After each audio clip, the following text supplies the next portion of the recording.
आइए स्टार्ट करते हैं आज का वीडियो। आज की वीडियो में आपको यूनिट सेकेंड हिस्ट्री आपका रहेगा फर्स्ट सेमेस्टर में। एंशिएंट हिस्ट्री की बात करेंगे। इसमें कई सारे वीडियो आपके अपलोड हो चुके हैं। सेमेस्टर फर्स्ट में बहुत सारे सब्जेक्ट पढ़ाए हैं हमने। आप अपने अपने सब्जेक्ट की प्ले लिस्ट ओपन कर सकते हो और उनका लिंक भी मिल जाएगा आपके लिए।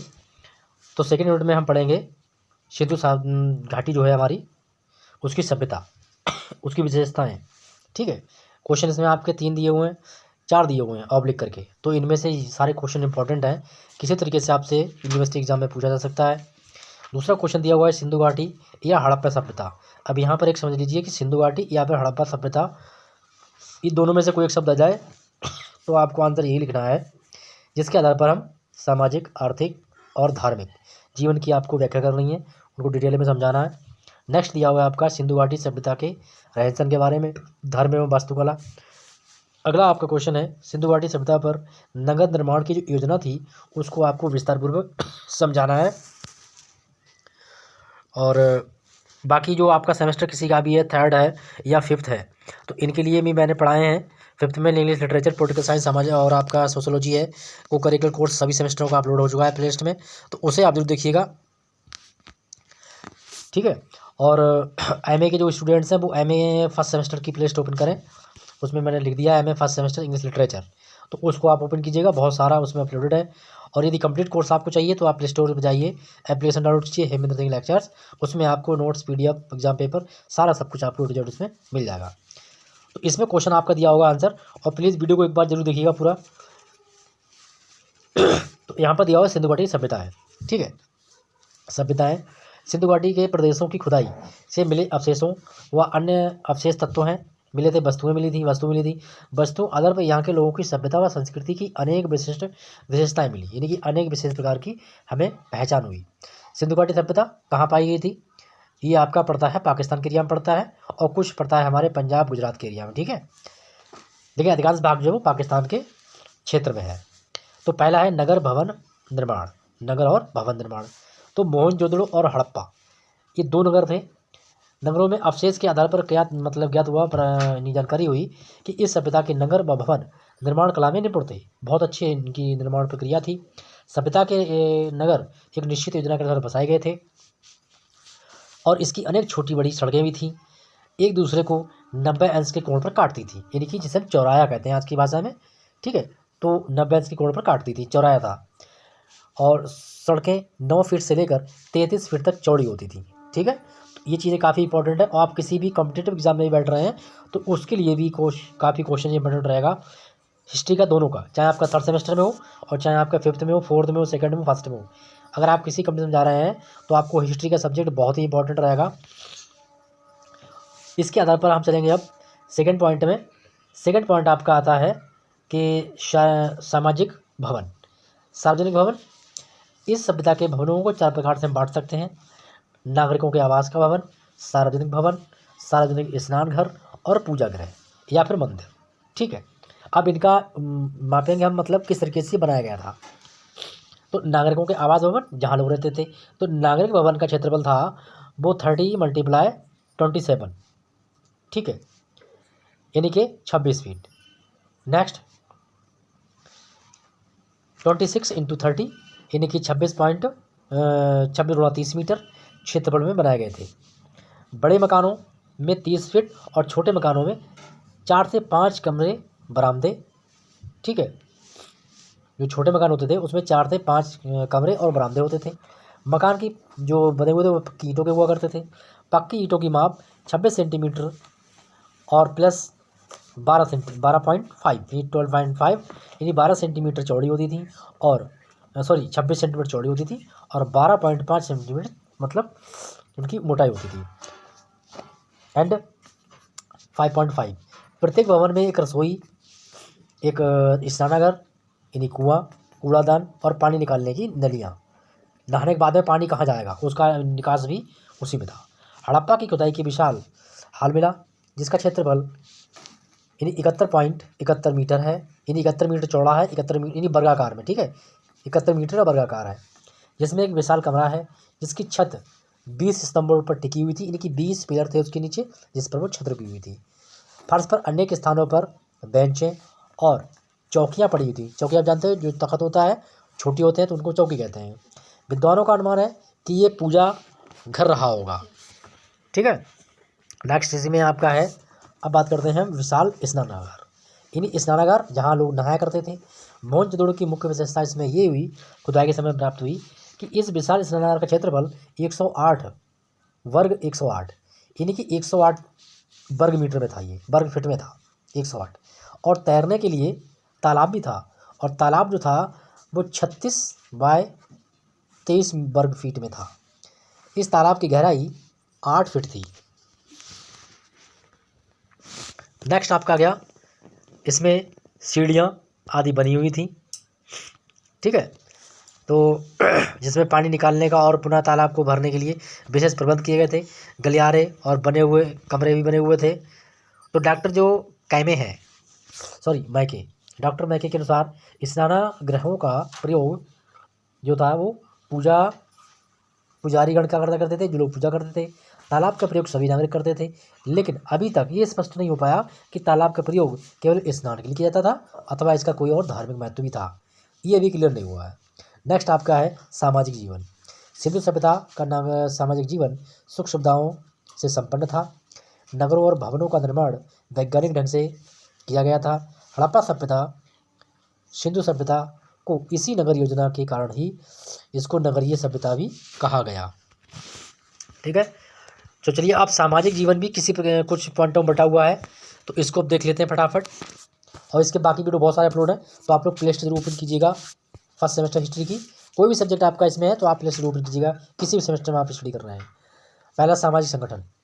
ठीक है, सिंधु सभ्यता के अवशेषों से अध्ययन के द्वारा पता चला कि इस समय समाज वर्गों तथा वर्णों में विभाजित नहीं था। यानी समाज में वर्ग और वर्ण नहीं हुआ करते थे उस समय, लेकिन इस सभ्यता में परिवार प्रथा अवश्य प्रचलित थी। विद्वानों का अनुमान था कि सिंधु समाज व्यवसाय के आधार पर 4 भागों में मतलब विभाजित था। पहला विद्वान, ज्योतिषी, वैद्य और पुरोहित। ठीक है, ज्योतिषी जो मतलब आजकल लोगों में हम लोग मतलब उनसे दिखवाते हैं हाथ वगैरह। वैद्य इलाज करने के लिए, और पुरोहित का काम होता था पूजा पाठ। यानी आर्य सभ्यता में यह वर्ग ब्राह्मण कहलाता है।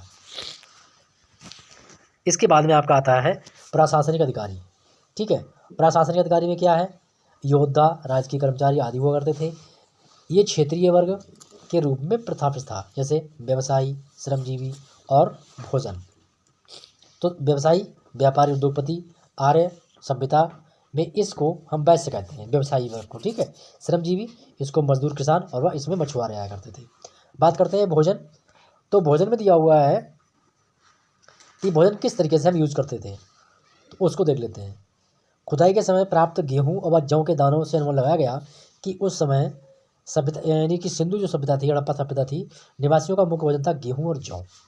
अवशेष के रूप में मिली हड्डियों से ज्ञात हुआ कि यहाँ के जो निवासी थे वो मांसाहारी भी थे, यानी मांस मछलियों का भी प्रयोग भोजन के रूप में करते थे। फल फूल सब्जियों का भी सेवन करते थे। भोजन के बर्तनों में घड़ों, कलशों, थाली, गिलास, कुल्लू, चम्मच, चाकू, छुरी आदि का भी प्रयोग हुआ था। तो ये चीज़ें जो खुदाई के समय में प्राप्त हुई। अब बात करते हैं हम वस्त्र एवं वेशभूषा। तो खुदाई के दौरान सूती वस्त्र और रेशमी वस्त्रों के कपड़ों के टुकड़ों को प्राप्त होना, उससे स्पष्ट हुआ कि व्यक्ति सूती और रेशमी वस्त्रों दोनों प्रकार के मतलब पहनते थे, यूज करते थे। कताई बुनाई के औजार जैसे कि चरखे, तवे और बटन आदि का भी मतलब सबूत मिले हैं। बाकी जिसमें ये स्पष्ट हो जाता है कि लोग सिले हुए कपड़े पहना करते थे। विद्वान लोगों का एक मत और भी है, वो ये मत ये है कि स्त्री और पुरुषों की वेशभूषा समान थी, परंतु स्त्रियां रंगीन और आकर्षक वस्त्रों का प्रयोग करती थी, परंतु पुरुष कंधों पर दुशाला डालते थे।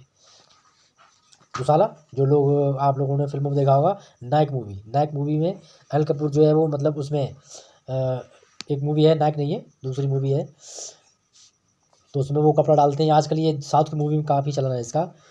तो एक साइड से गमछा डालते हैं, उसी को हम दुशाला भी कहते हैं। तो आभूषण एवं श्रृंगार। सिंधु सभ्यता के स्त्री और पुरुषों दोनों को ही आभूषण पहनने का शौक था, और दोनों ही हार, कंगन, बाजूबंद यानी जो हम लोग बाजू में धागा वगैरह बांधते हैं, अंगूठियाँ पहनने, व स्त्रियाँ नथ, पायल और आदि का प्रयोग करते थे। धनी लोग सोने, चांदी और दांत के बहुमूल्य पत्थरों से निर्मित आभूषण भी पहना करते थे। अब बात करते हैं, यदि वीडियो आपको थोड़ा बड़ा हो जाएगा ताकि आपको एकदम सब कुछ समझाते चलेंगे फटाफट। मनोरंजन के साधन। अब इसमें क्या होता है, इस समय व्यक्तियों का मनोरंजन था आँख हेठनी शिकार करना, ठीक है, मछली पकड़ना, पक्षियों के युद्ध करवाना, जैसे कि आजकल तुम देखते हो तीतर के युद्ध होते हैं, कबूतर की कंपटीशन होता है, और आपका जो मुर्गा होते हैं यानी है कॉक, उनकी कंपटीशन होते हैं, उनमें युद्ध होता है। तो इस तरीके से चलते थे पहले भी। खुदाई के दौरान कांसे की वस्तु और नर्तकी की मूर्ति, यानी कांसे की मूर्ति मिली जो कि एक नर्तक के रूप में है। यह उनके नर्तक का प्रतीक था।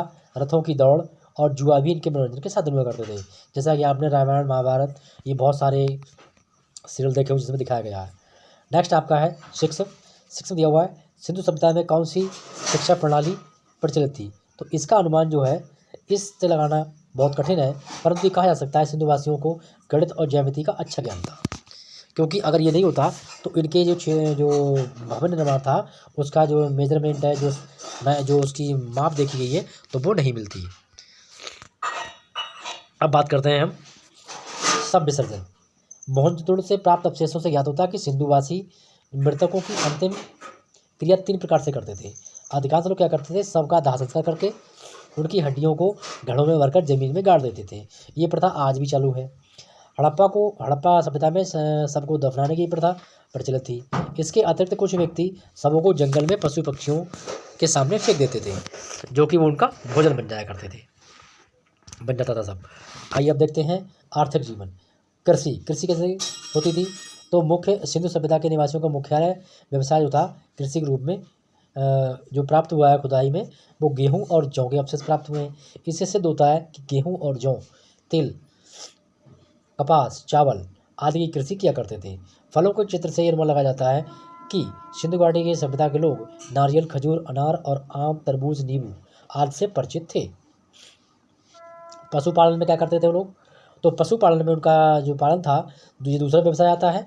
लोग गाय, भैंस, ऊँट, हाथी, बैल आदि पाला करते थे, परंतु घोड़े का भी ज्ञान उन्हें नहीं था। खुदाई में अनेक प्रकार के जंगली जानवरों के अस्थि पंजर से सिद्ध होता है कि इन लोगों को पशुओं का शिकार करना पसंद था, इन्हें शिकार करते थे। आगे आइए देखते हैं वस्त्र का प्रयोग, वस्त्र उद्योग। हड़प्पा सभ्यता से खुदाई के समय में कताई बुनाई के अनेक औजार प्राप्त हुए। इनसे ये सिद्ध होता है, प्रमाणित होता है कि ये लोग वस्त्रों को बुनना भी जानते थे और इन कपड़ों की रंगाई कढ़ाई करना भी उन्हें आता था। इसके अतिरिक्त उत्खनन से प्राप्त सुइयाँ, बटन ये प्रमाण करते हैं कि इन लोगों को सिलाई करना भी आता था। अब आपका था धातु उद्योग। धातु उद्योग क्या होता है, मतलब वस्तुओं का उद्योग। जैसे सिंधु घाटी के निवासी में सोना, चांदी, पीतल, सीसा, कांसा, तांबा आदि वस्तुओं का ज्ञान था, उनका प्रयोग करना जानते थे। कैसे, लेकिन उन्हें लोहे का ज्ञान नहीं था। धातु उद्योग यहाँ के लोगों का प्रिय व्यवसाय था। कला में क्या होता था, सिंधु के नगरवासियों का दृष्टिकोण उपयोगितावादी था, ठीक है। इसी कारण इन्होंने कला के लिए एक सिद्धांत नहीं अपनाया, ये कोई एक सिद्धांत क्योंकि क्वेश्चन बड़ा है इसलिए वीडियो थोड़ा लंबा हो जाएगा। और कला में मतलब इन्होंने एक विशेष स्पेशल थ्योरी नहीं अपनाई। उनकी भवन निर्माण कला और यथार्थ ये सिद्ध करती है कि उनकी चित्रकला के अवशेष यहाँ प्राप्त नहीं होते हैं, परंतु मिट्टी के बर्तनों पर चित्रकला के दर्शन होते हैं। इसी प्रकार उन्होंने श्रेष्ठ मूर्तिकला का निर्माण नहीं किया। अब यहाँ पर एक इतिहासकार हैं, उनकी परिभाषा देख लेते हैं वो क्या कह रहे हैं अपने शब्दों में। तो उन्होंने लिखा है कि उन्होंने श्रेष्ठ मूर्ति का निर्माण नहीं किया। जैसे कि doctor A.M. Bansal A.L. Vaasam के अनुसार जो है कि मूर्तियों के वे काल्पनिक व्यक्ति नहीं थे, ठीक है। उन्हें कलात्मक व्यक्ति नहीं थे मूर्ति कला के। इतना सब होने के बाद भी इस सभ्यता के लोग कला के प्रति सर्वदा उदासीन थे, उदासीन नहीं थे, मतलब उन्हें उसमें इंटरेस्ट आता था। क्योंकि लगभग 500 ऐसी मोहरें प्राप्त हुई हैं जिन पर कुछ लिपि अंकित है, परंतु अभी तक उस लिपि को पढ़ा नहीं गया है। मोहरों पर पशु पक्षियों के सुंदर चित्र भी हैं। अनेक धातुओं की मूर्तियां भी प्राप्त हुई हैं। इनसे ये प्रमाणित होता है कि मूर्ति कला के वे दक्ष थे। इन्हीं मूर्तियों पर कला करते थे वो, मतलब कलाकारी चित्रकारी करते थे। व्यापार, सिंधुवासी जल व थल मार्गों दोनों के द्वारा अपना व्यापार करते थे। थल पर बैलगाड़ियाँ और जल पर जहाज़ों का प्रयोग करते थे वो लोग। ये सोना, चांदी, तांबा बहुत सारी वस्तुएं हैं जिनका इन्होंने उपयोग किया है। इसी में आपका आ जाता है यहाँ पर जैसे धातुओं का आयात करते थे। आयात का मतलब कि बाहर से वस्तुओं को मंगाना, निर्यात मतलब अपनी वस्तुओं को बाहर भेजना। अब बात करते हैं धार्मिक जीवन। धार्मिक जीवन में क्या है, क्योंकि ये क्वेश्चन आपका शॉर्ट में, वेरी शॉर्ट में और दीर्घ में आना ही आना है, इसीलिए समझा रहा हूँ कि मातृ देवी की पूजा, मोहनजोदड़ो, चहुंजोदड़ो, हड़प्पा सभ्यता की खुदाई के प्राप्त मोहरों, ताम्र पात्रों, इन्हीं तांबे के बर्तनों में प्रतिमाओं के आधार पर यह सिद्ध होता है कि सिंधु सभ्यता, सिंधु निवासी मातृ देवी की पूजा करते थे, उपासना करते थे। और मातृ देवी अनेक छोटी छोटी मूर्तियाँ भी प्राप्त हुई हैं। मातृ अम्बा, अम्बा को काली भी कहते हैं और कराली का भी प्रतीक माना जाता है। लिंग एवं योनि पूजा, इस खुदाई से ये भी प्राप्त हुआ है कि इसमें लिंग और योनि की पूजा के भी प्रतीक थे और इनमें लगा जाता है कि सिंधुवासी लिंग की पूजा भी करते थे। नेक्स्ट इसी में आता है प्राकृतिक पूजा। प्राकृतिक पूजा क्या होती है, जैसे हम लोग अभी अपने काफ़ी प्रचलित है इंडिया में, जैसे कि पीपल के वृक्ष की पूजा करना, बरगद के वृक्ष की पूजा करना, तुलसी के वृक्ष की पूजा करना, नीम के वृक्ष की पूजा करना। खुदाई में प्राप्त अग्निकुंडों के अवशेषों से यह पता चलता है कि सिंधु सभ्यता निवासी अग्नि की पूजा करते थे। वे पशु पक्षी, वृक्ष, सरिता यानी कि नदी, जल वगैरह आदि की उपासना करते थे। यहाँ के निवासी पीपल के वृक्ष, तुलसी के पौधों की उपासना भी करते थे, जैसा कि आपको हमने बताया, और आज भी ये प्रथाएँ जो है हमारे यहाँ प्रचलित है। नेक्स्ट आपका है यक्ष यक्षणियों की पूजा, मतलब देवी देवताओं की पूजा। ठीक है, सिंधु सभ्यता के क्षेत्र में कुछ विचित्र मानव, जैसे पशु पक्षियों से मिली जुली आकृतियों की मूर्तियाँ भी प्राप्त हुई हैं। जैसे कुछ मूर्तियों में नारियों के सिर के सींग दिखाए गए हैं। इनका आधा शरीर पशु का है और आधा शरीर किसी नारी का है या पुरुष का बनाया गया था। तो ये मूर्तियाँ यक्ष और यक्षणियों का प्रतीक कहलाता है। अगला पॉइंट इसमें आता है पूजा, नाग की पूजा।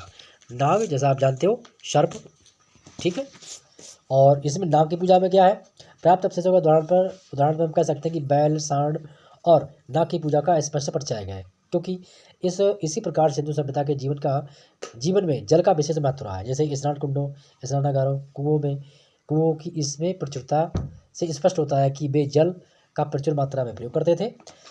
वे धार्मिक कार्यों को संपन्न कराने में पूर्व स्नान या उसके स्नान के द्वारा शरीर को शुद्धि करना, और इस प्रकार आप कह सकते हैं कि आधुनिक हिंदू धर्म की बहुत सी विशेषताएं सिंधु घाटी सभ्यता के समय विद्वान थी। हिंदू देवता शिव संभवतः इसके सर्व लोकप्रिय देवता थे। तो क्वेश्चन कंप्लीट हो गया। इसमें जो क्वेश्चन कंप्लीट होगा और आपको मिल जाएंगे, बाकी मिलेंगे नेक्स्ट वीडियो में।